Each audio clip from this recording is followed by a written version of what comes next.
என் அன்பு உறவுகள் அனைவருக்கும் வணக்கம்.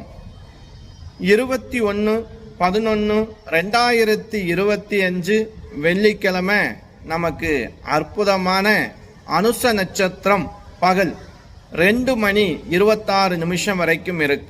அதன் பிறகு கேட்டை நட்சத்திரம் ஆரம்பம். இன்று பிற்பகல் 2:37 வரைக்கும் நமக்கு பிரதம திதி இருக்கிறதுங்க. அதன் பிறகு துதிய திதி ஆரம்பம்.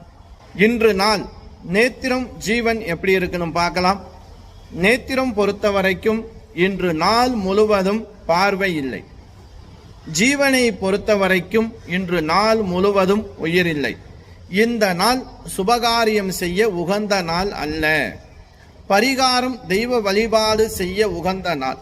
என்ன வழிபாடு செய்யலாம்? நமக்கு வெள்ளிக்கிழமை 10 to 12 காலம்பரை ராகு காலம் இருக்கும். இந்த ராகு காலத்தில் துர்க்கையம்மன் வழிபாடு ரொம்ப ரொம்ப சிறப்பு.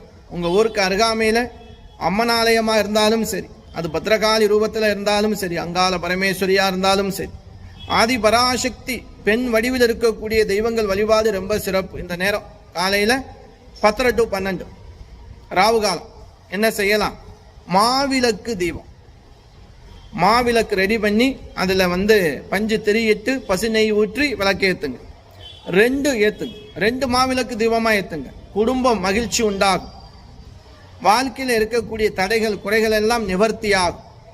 உங்கள் வாழ்வில் படிப்படியாக உயர்வதற்கான ஒரு மாற்றத்தை ஏற்படுத்தி கொடுக்கும் இந்த மாவிளக்கு தீபம். அப்படி மாவிளக்கு தீபம் ஏற்றிட்டு முடிஞ்சால் ஒரு கொத்து வேப்பையில் அம்பாள் பாதத்தில் வச்சு, வெற்றிலை களிப்பாக்கு வாழைப்பழம் முடிஞ்சால் ஒரு தேங்காய் உடைச்சி, அம்பாள்கிட்ட ஒரு 5 எலுமிச்சம்பழம் வச்சு உங்கள் பேரில் அர்ச்சனை பண்ணுங்க.